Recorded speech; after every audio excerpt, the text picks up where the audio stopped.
chapter 32, and we're going to, in Genesis chapter 32, something kind of neat happens. Jacob, whose name means one who grasps, one, if someone could help with that blinding you, JP. So maybe Scott, if you could help with the blinds on the side there. Yeah, I feel bad for you guys over there. Okay. But Jacob was the son. Today we're going to talk about Jacob, and then we're going to look in this passage where Jacob wrestles an angel of the Lord. And there's a great change that happens in his life. Last week, as I mentioned, we considered the life of Isaac, and a life of quiet faithfulness to God.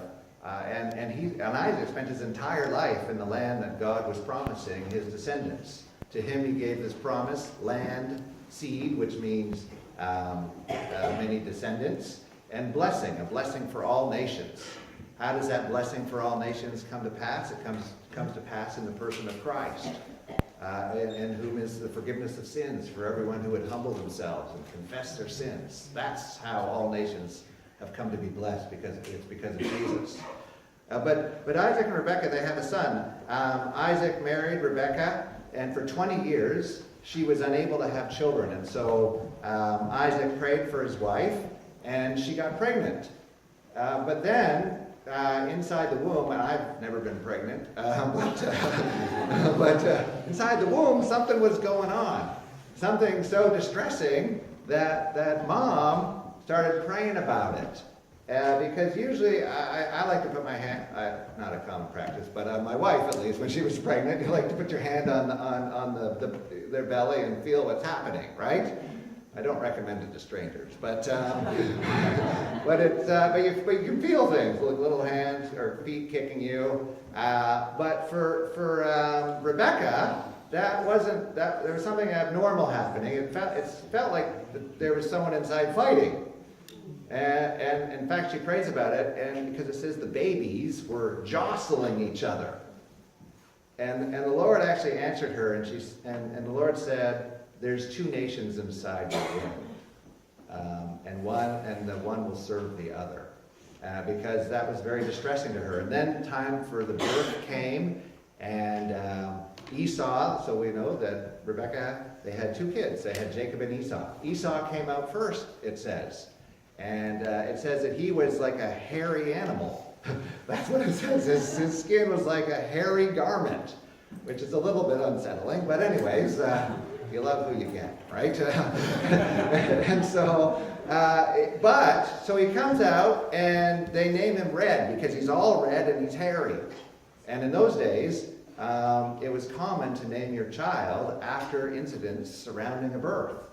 So he gets the name Red, which is Esau, but something odd is Esau is coming out of the womb, but this little hand is coming out of the womb, and it's got a hold of Esau's heel, and that's Jacob. He had a hold of his brother and was trying to trip him up from the very beginning. And so guess what? They named him Jacob, which means supplanter. One who grabs the heel. They named him after the events of the birth. And so there was a struggle right from the get-go. It started in the womb. It showed up in the birth. And then through his life, Jacob really did live up to his name. He was tripping up his brother. He ripped off his brother. His brother came in starving one day, and Jacob said, "Well, I'll feed you if you give me the inheritance rights." Now, the Bible condemns Esau because it said he sold his inheritance for a bowl of stew. But Jacob was that kind of guy. He saw an opportunity. It was obviously not very moral, but he did it anyways. Then later on, he pulled a fast one. Him and Mom ganged up against Dad and pulled a fast one. Dad was getting old. He thought he was going to die. And so he said, I want to pass on a blessing from the Lord. And so he instructs Esau to go out in the field and to kill some wild game and then bring it in, and then he's going to bless him. But Mom overheard this, And remember, I mentioned last week, there was that little problem which we got to avoid in marriage and family of favoritism amongst kids. Dad favored Esau, mom favored Jacob. And so mom gets some goat skins and covers up his arms and his hands with the goat skins, which again reminds us of how hairy Esau was. And mom cooks a favorite meal. And Dad was blind. So Dad's blind, and it sounds like Jacob, but he feels like Esau. And so Jacob steals this prophetic blessing from his father. Esau has had enough of that, and he's overheard by mom saying, when Dad dies, I'm going to kill my brother. And so mom says, you know what? Mom comes up with this great plan. She says to Dad, she says, I don't want my son marrying a local girl. I want him to marry someone from the family. So that's the plan. Send him back to where my brother is. She had a brother named Laban. And so she sends, under that pretense of, we need to find a wife for our son, versus other son is trying to kill so-and-so, Jacob is sent 500 miles away, almost 800, 900 kilometers away. Jacob leaves on his way. He meets with the angels of the Lord. He has this vision of a staircase of angels descending and ascending. And he's like, he makes this commitment to God. And God, if you'll be with me, you'll be my God, and I'm going to serve you, and I'm going to give of what I make and worship you. And so he makes this commitment, and he goes all the way to Paddan Aram, where Rebekah had come from. That's where Rebekah had grown up. And then things start to turn. And so Jacob, who is a thief, a deceiver, a big weasel, a cheat, that was his character. He gets what's coming to him. You know the principle, you reap what you sow. Well, that comes to pass in Jacob's life. He meets someone who's like him, but worse. And that just so happens to be his mom's brother. Jacob arrives in Paddan Aram. This beautiful girl is at the well, watering the flocks. Jacob takes a shine to her. He's welcomed back to the home. And Laban says, hey, if you serve me for 7 years, she can be your wife. And it says the days went by as if they weren't really at all 7 years. It just passed. And then, big surprise, I don't know how this happened, but after the wedding, his wife in the tent, and the next morning he woke up, it wasn't Rachel, the wife that he'd worked for, it was the sister. Now, I told her to read the Bible, it's very odd. and so he's upset, and then Laban says, well, if you work for me another 7 years, I'll give you Rachel right away. So he does, so he ends up with 2 wives, which is a problem. The Bible says you're just supposed to have 1 wife, or if you're a lady, you're just supposed to have 1 husband. But anyways, time after time, Laban pulls a fast one on Jacob. In fact, Jacob later complains and he says, listen, you changed my wages like 10 times. All the time, Laban was the one trying to get something over on Jacob. But you know what? God taught Jacob about life and about following God through those hardships. He had to learn the hard way because that's the person he was, and then he ran into someone just like him. And that's when God started to shape and mold his life, and he started to become the man of God that he was supposed to be. And so he learned by running into someone just like him. And then one day, the tide was turning. Laban's attitude, because Jacob became wealthier and wealthier, but Laban started to suffer because God was protecting Jacob from Laban. And so God tells Jacob, he says, it's time for you to go back home. You need to leave here and go back home. And so Jacob, he's still got a little bit of the sneak in him. He has a family meeting out in the field, and he says, you know how your father, he doesn't look on me, he looks at me sideways now, and we need to leave. So rather than saying goodbye, they just pack everything up, and they leave. 3 days later, Laban comes in from the field, and he's like, where'd everybody go? So then he takes in hot pursuit for the next week after Jacob. But Jacob's got all his wives and his children and all these animals, and so he's slow. Everything's going a little bit slower. After 7 days, Laban catches up to Jacob. God intervenes in a dream at night and says, "You better not do anything here. Either good, don't say anything, either good or bad." And so there's a little bit of a tense moment between them, but in the end, because of God's intervention, they make a covenant and they part ways. But that's not the end of the story, because Jacob, in being sent home, and this is an application for us when I think about it. Jacob has to face his past. 20 years has gone by, and yet the past is still there, isn't it? The last time he was in town, he left an angry brother who wanted to murder him, because all that Jacob had done in his life was cheat his brother.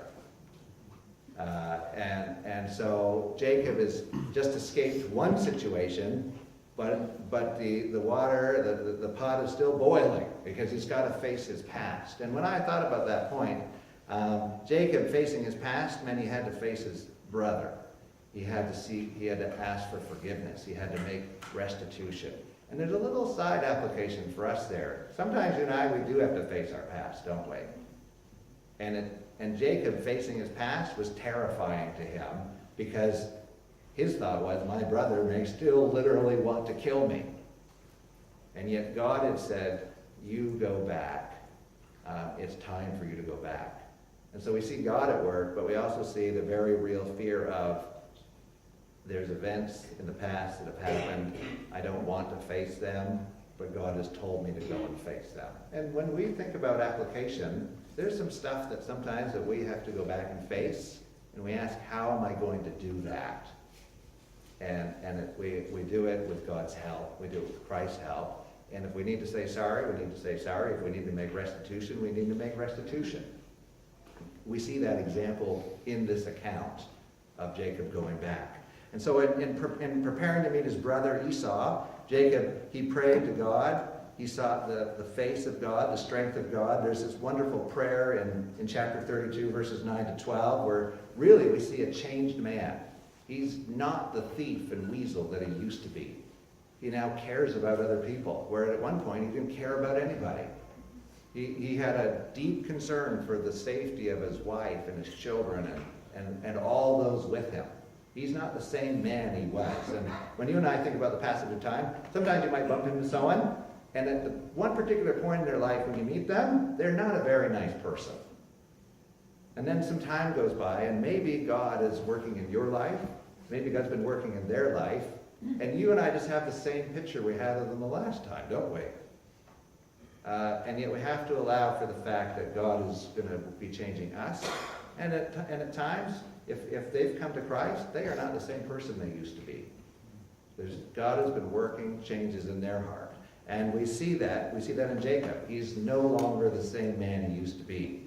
But it's very stressful. And so in preparation, Jacob comes up with a plan. He's praying. That's the first thing. And then he's like, you know what? I'm really concerned about my family. I'm going to send a series of gifts to my brother. He sends some envoys to his brother. And then he hears the scary news. My brother's coming with 400 men. And that scares him. And so he says, you know what, I'm going to send about 550 animals that he sends in waves as a gift to his brother. And then he divides his family into groupings so that just in case things go really badly, maybe some of them could escape. But he's obeyed. But the neat thing is, he's committed to obeying God. God said, you go back. And Jacob, fearful, yet obedient. That's the key, right? You and I are afraid to do stuff sometimes. Fear and obedience, they can go together, can't they? I can be afraid to do the right thing, but I still need to do the right thing. God said to do it. He's terrified, but he still does it. So sometimes we say, I can't do it because I'm afraid. If God's telling you to do something, we still got to do it. We have to It's because that's modeled to us here in the passage. And so just the night before he meets his brother, we come to this really neat section. So take a look with me in chapter 32, verses 22. And we're going to read it, and then there's about 5 things I want to quickly share with you. And so Jacob, this is all the backstory. This big meeting he's going to have with his brother the next day. And it says, that same night in verse 22, he arose and took his 2 wives, his 2 female servants, and his 11 children, and he crossed the ford of the Jabbok, which is a small little river on the outskirts of the Promised Land. And he took them and sent his family and the children across the stream and everything else he had. And Jacob was left alone, and a man wrestled with him until the breaking of the day. When the man saw that he did not prevail against Jacob, he touched his hip socket, and Jacob's hip was put out of joint as he wrestled with him. Then he said, "Let me go, for the day has broken." But Jacob said, "I will not let you go unless you bless me." And he said to him, "What is your name?" And he said, "Jacob." And then he said, "Your name shall no longer be called Jacob, but Israel. For you have striven with God and with men and have prevailed." Then Jacob asked him, "Please tell me your name." But he said, "Why is it that you ask my name?" And there he blessed him. And so Jacob called the name of the place Peniel, saying, "For I have seen God face to face, and yet my life has been delivered." And the sun rose upon him as he passed Peniel, limping because of his hip. Therefore to this day the people of Israel do not eat the sinew of the thigh that is on the hip socket, because he touched the socket of Jacob's hip on the sinew of the thigh. And so, very interesting. So Jacob sends everyone across. It's this incredibly tense, dramatic moment. He wants some time to himself. And then all of a sudden, he's jumped by somebody. And he ends up in this, and there's not many details, so we're left like, what is going on here? And we discover that he's actually wrestling an angel of the Lord. How do we know it's an angel of the Lord? Well, Hosea helps us out. The prophet Hosea in chapter 3, verse 4 says of Jacob, it says, "In the womb he took his brother by the heel. And in his manhood he strove with God. He strove with the angel and prevailed. He wept and sought his favor." So there's an angel of the Lord that is sent. And Jacob is in this wrestling match. He had encountered angels on his way out of the Promised Land when he saw the staircase with the angels of God descending and ascending. A few days before, he was at a place called Mahanaim, where he met some angels. And angels, when we think about angels, the Bible tells us that angels are ministering spirits sent to serve those who love him. God has angels. He at times sends his angels to help his children and his people. Look at Hebrews chapter 1, where it speaks of the role of angels. And Jacob is wrestling with this angel, and it says the day is breaking, and there's a big day ahead for Jacob, and Jacob won't let go. And the angel says, "You need to let go of me." And he says, "I'm not letting you go until you bless me." And then just to up the ante, it says he gets his hip dislocated.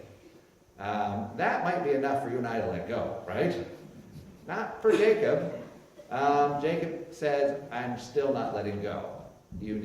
I want you to bless me." And so the angel says, "Well, what's your name?" And Jacob is blessed. He's given a new name. God gives Jacob a new name. And there's great significance in that. And then Jacob says, "Well, tell me your name." And the angel says, "Why are you asking me that?" And then it speaks about how he leaves that place limping. Now, one mistake that sometimes we make is we say, well, Jacob walked with a limp the rest of his life. The text doesn't say that. Sometimes we assume that. I did a little research on hip dislocation. If you dislocate your hip, you're talking about a minimum 2 to 3 month recovery time.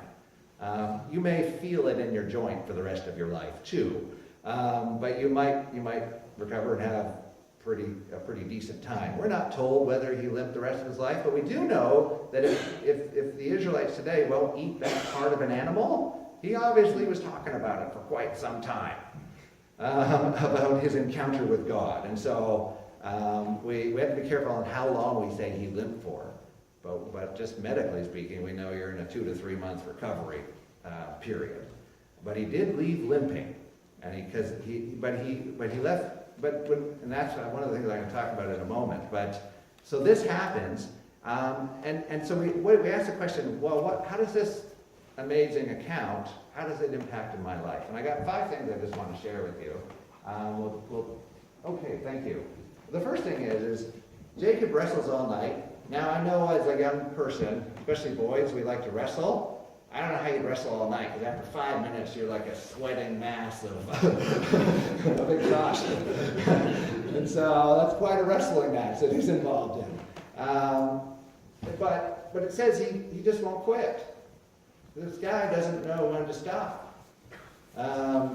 That's actually a good thing sometimes, isn't it?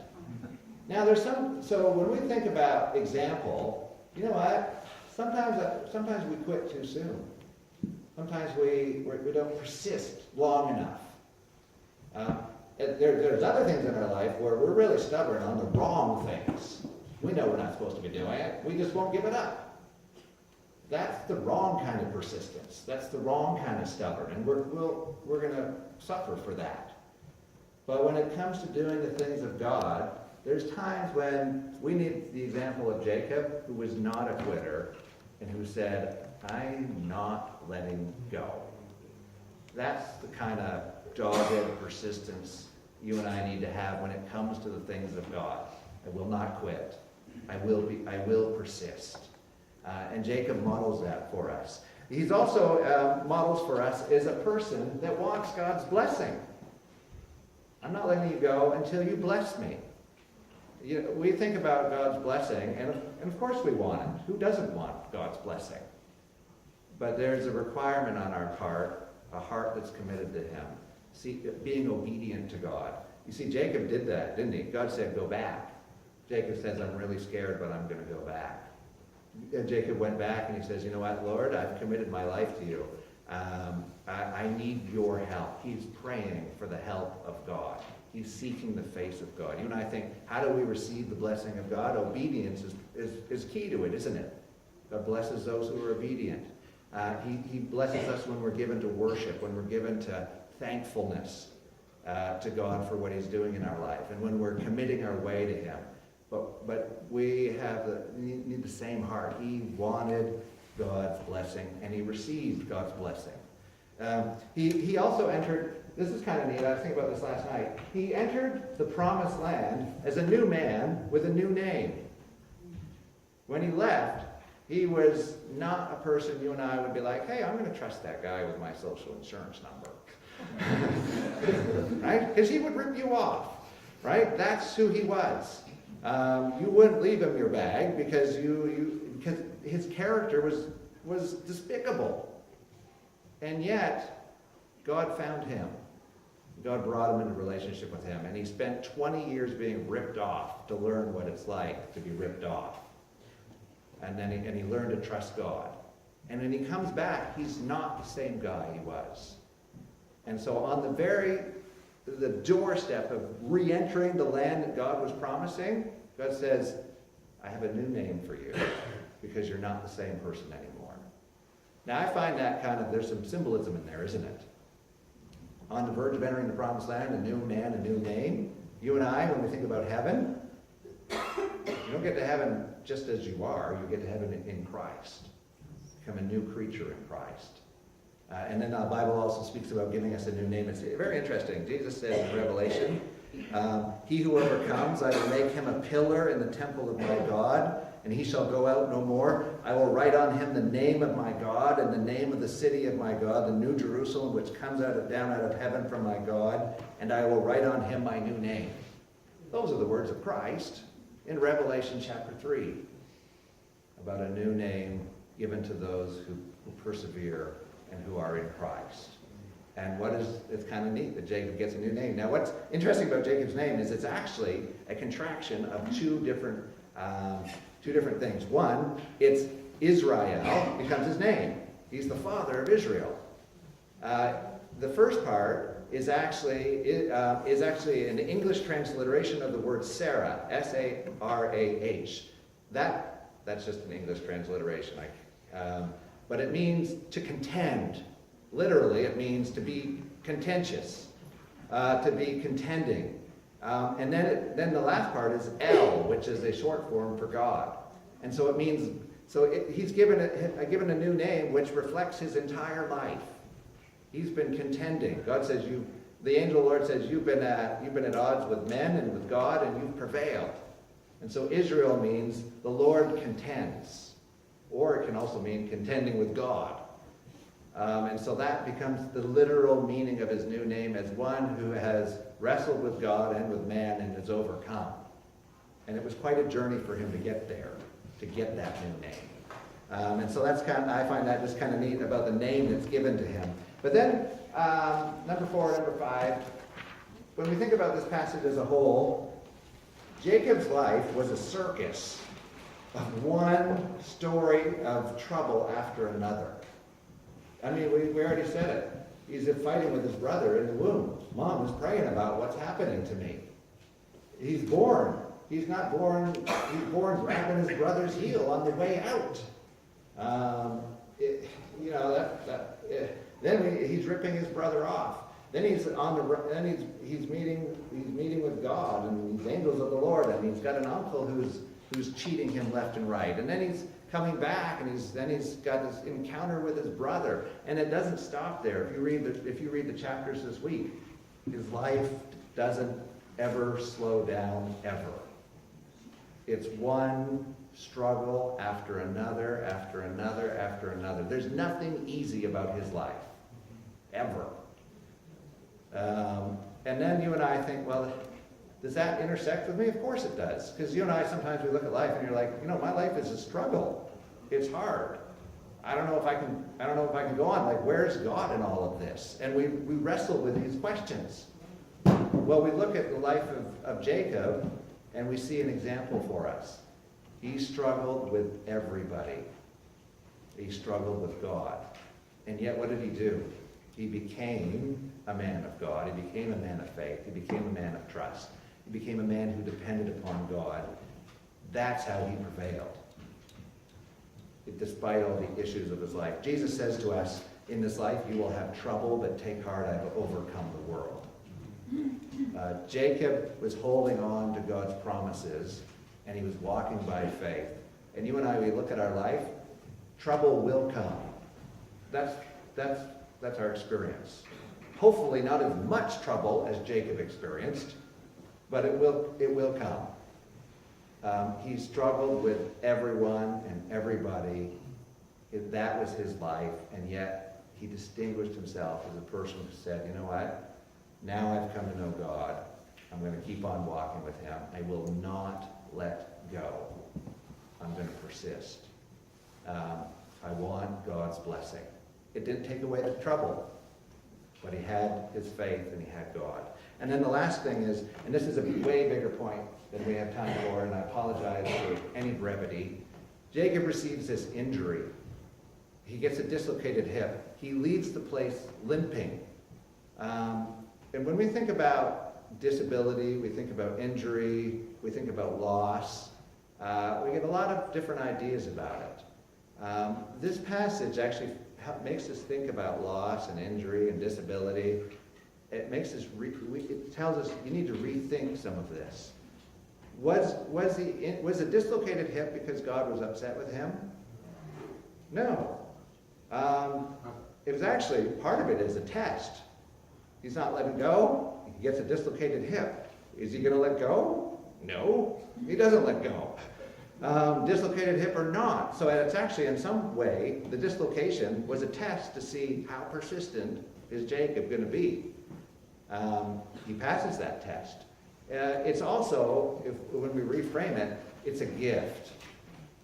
The injury actually turns out to be a gift and a blessing. How so?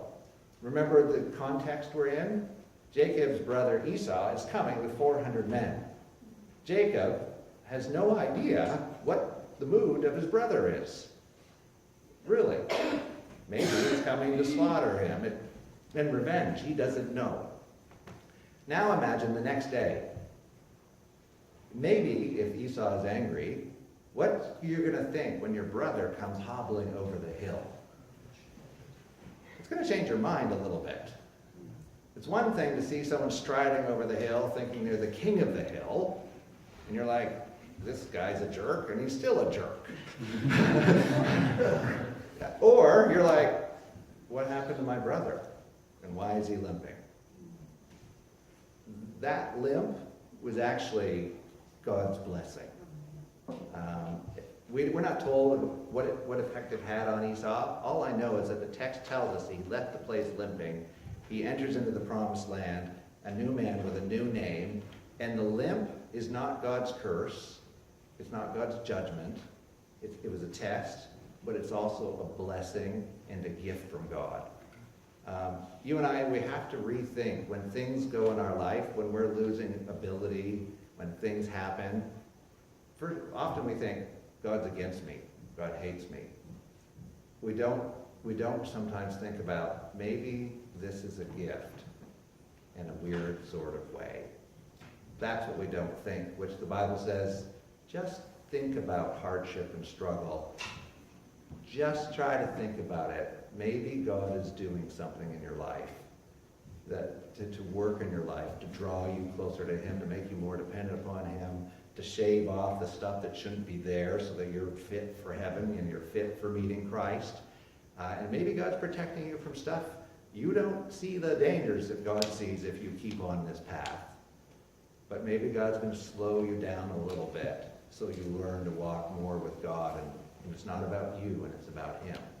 That's what the limp should make us start thinking about, because in Jacob's life, that injury, it was a gift from God. Let's close our service today by singing together.